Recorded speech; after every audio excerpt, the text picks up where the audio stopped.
An open message to Parliament. Why are they regulating natural health products? How will the Therapeutic Products Bill affect us? What do the public want? The public are aware that research findings on diet, nutrition and lifestyle indicate that there are proven health benefits. Over 50% of the public use natural health products and alternative approaches to health care. The public realize there are many traditional sources of information about what products can be used safely. If an individual suffers from a chronic or serious illness or simply wants to maintain health, they need to retain their options to research and choose the most effective treatment for them. The new bill will regulate all natural health products that claim to benefit health. This is an enabling bill. As a result, the government will appoint a regulator who will then decide for you what products can be sold and what health claims can be made. Well, what will the regulator decide? In 2016, the Ministry of Health published a draft list of 5,500 approved and/or restricted ingredients.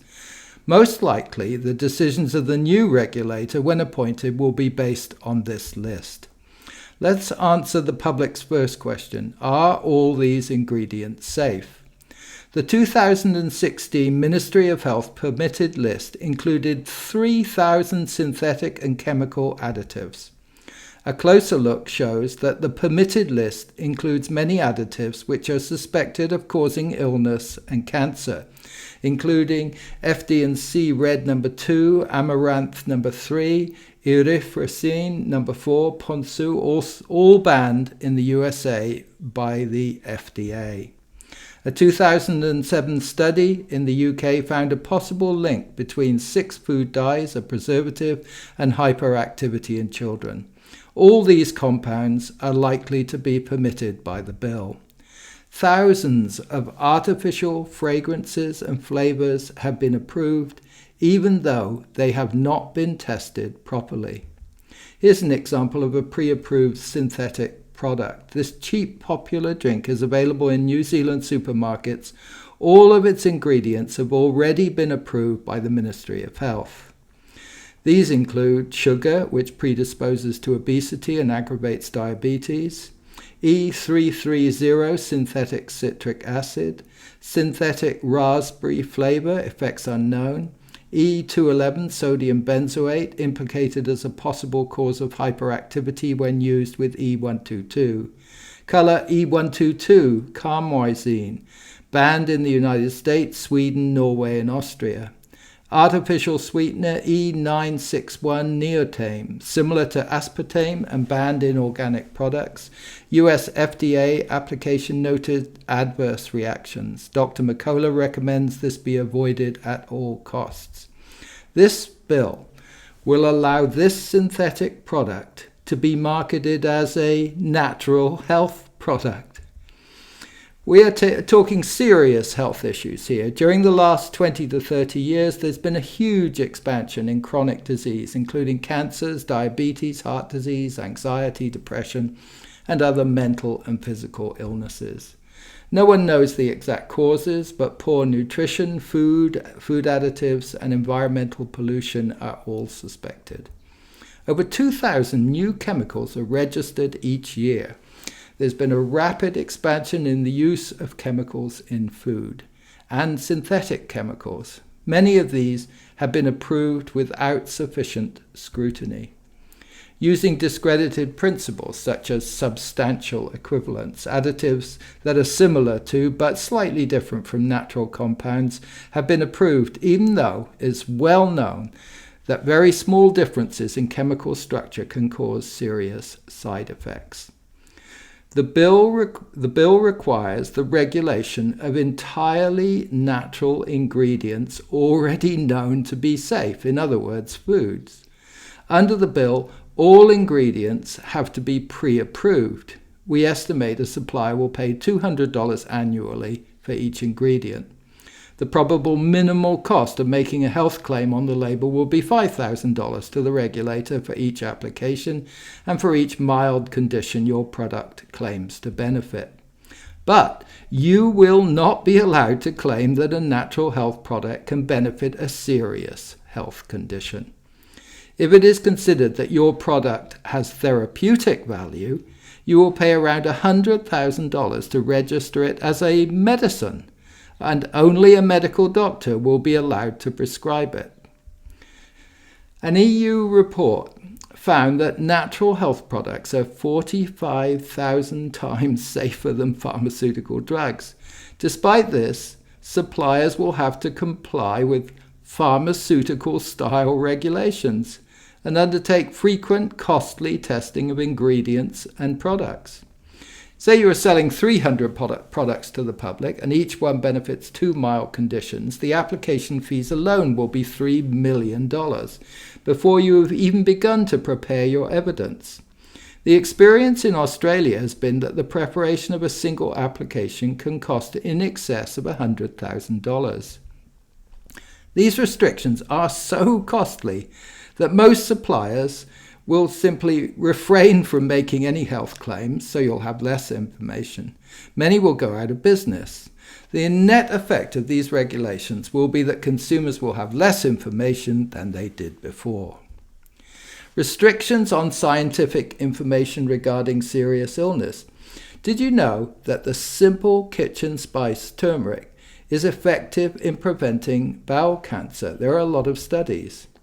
New Zealand has one of the highest death rates from bowel cancer in the developed world.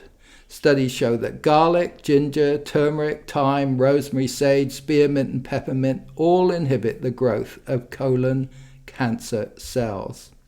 A study found that 1/3 of patients with end-stage bowel cancer for whom no other treatment options existed improved after treatment with turmeric extract.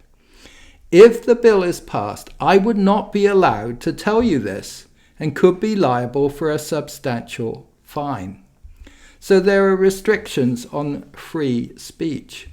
It has been proven for years that garlic benefits heart conditions. No one selling garlic will be allowed to communicate this factual scientific information.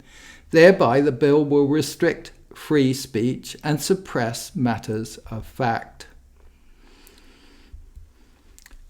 There'll be restrictions on health claims. A consignment of this product, Vicks Vapor Rub, was seized by MedSafe officials in May 2016 and destroyed because the label made this unapproved health claim apply to the chest, throat and back for 3-way relief from blocked nose, cough and body ache. Thousands of products could be snagged by this rule.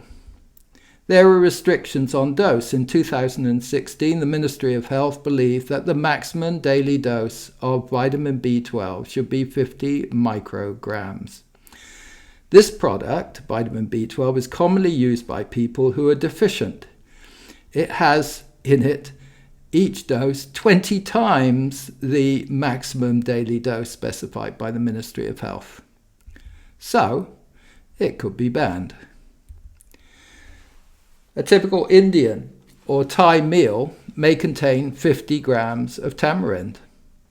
The maximum daily dose of tamarind that has been permitted by the bill is 500 milligrams. That is 100 times smaller than the amount you might consume in a meal. Civil servants have been employed to make up this ridiculous rule, and hundreds more like it. Banned ingredients. Even though this traditional coffee substitute contains only natural plants, it will be banned by the bill because it contains an ingredient that is listed under the Medicines Act, a sort of reverse patenting that bans drugs if they are bans herbs if they are used to make medicines. Hundreds of traditional remedies will disappear. Banned ingredients. Neem is one of the world's most revered traditional healing plants, with many medical uses. Among its many uses, it reduces inflammation associated with internal ulcers. It's so effective that pharmaceutical companies have tried to patent this plant. The regulator is likely to classify this herb as suitable for external use only, effectively banning its traditional use for no reason. This popular form of vitamin C could be banned because it contains a derivative of lecithin commonly used in chocolate and other supermarket products, which in 2016 was classified by the Ministry of Health as for external use only. You can see there are going to be restrictions on traditional Indian and Chinese medicine. The bill will empower the regulator to restrict the traditional practices of ethnic communities, and it will violate the Bill of Rights. More than 150 commonly used Indian herbs and a similar number of Chinese herbs were wrongly placed on a not permitted list by the Ministry of Health in 2016. To a large extent, this is because many traditional herbs have been found to be so healthy that they have been used to develop medicines, and therefore these ingredients will be restricted in natural health products. There are more than 10,000 traditional healing herbs. It would cost more than 100 million to register their healing properties, so in effect their use will likely cease in New Zealand. Just look at this list. This is just a short extract from 300 herbs that the Ministry of Health sought to restrict in 2016, the last time they tried to introduce a bill of this type. Castor oil, coconut, tea, cardamom, eggplant, camphor, neem, tamarind, cedar, almond even. These are foods that we consume, many of us, regularly. Why should they be restricted? It doesn't make any sense. And these restrictions are going to cost a lot. Last week, this 50-gram packet of Rubia cordifolia, herb used to make a healthy tea, cost $12. After the bill is passed, the same packet may cost $60 to $80 just due to the compliance costs. There are over 100,000 edible plants. It will take an army of civil servants years to classify even a small proportion of them. Assessment costs will be paid by the manufacturing industry, so the cost of natural health products will obviously rise dramatically. What will escape regulation? Well, many unhealthy products will be allowed to be sold without regulation. Sugary drinks, hard fats, synthetic flavors, and alcohol will continue to be sold unimpeded, while the government pours millions of dollars and years of fruitless effort into controlling products that are already known to be safe and healthy foods. This would be ridiculous if it wasn't immoral and criminal. There is absolutely no need for the government to regulate natural foods that are based on DNA that are used in natural health products. Natural foods and herbs should be automatically excluded from regulation. There is no need to do this. Meanwhile, there is a crisis in healthcare. Medical misadventure, experimentation, and interventions have just become the number one cause of death in the world. Healthcare costs are spiraling out of control. Mental illness has quadrupled. Cancers, chronic diseases, heart disease, and many other conditions are increasing to epidemic proportions. All-cause mortality is rising. Clearly, something has gone horribly wrong, but no one knows quite why. There is no doubt that food additives and the drugs we take play a pivotal role in the development of disease. There have been multiple failures in the regulatory processes which approve agricultural practices, food, and medicine. How has this happened? The process of regulation has moved away from science and becomes a cozy relationship between industry and regulators, permitting unsafe and inappropriate products onto the market. The proposed bill, represents a new phase of this cozy relationship. Regulators worldwide are cooperating to place restrictions on natural health products, and this will only benefit multinational companies. What can we do to reverse this trend? Well, there is a standard scientific approach to identify cause, eliminate suspected causal factors, and reintroduce them one by one. Dr. Dee Mangin at Otago Medical School has found that if you stop all non-essential medication for the elderly, their health improves. Dr. Julia Ruckledge at Canterbury University has found that greatly improved nutrition benefits children with ADHD. Dr. Kulri Chowdhury, a renowned San Diego neurologist, has found that her patients, including MS sufferers, improve dramatically when placed on a traditional herbal diet. These are just pointers to the many scientific preventive approaches to healthcare which are springing up everywhere based on natural foods. So why is our Parliament planning to restrict natural health products? We need to remind ourselves there is no evidence that natural health products are unsafe. In fact, there's a great deal of evidence that they benefit health and prevent illness. Natural health products are traditionally made from plants and animal products which are based on DNA and natural minerals. Our digestive system has developed to easily metabolize food based on DNA without side effects.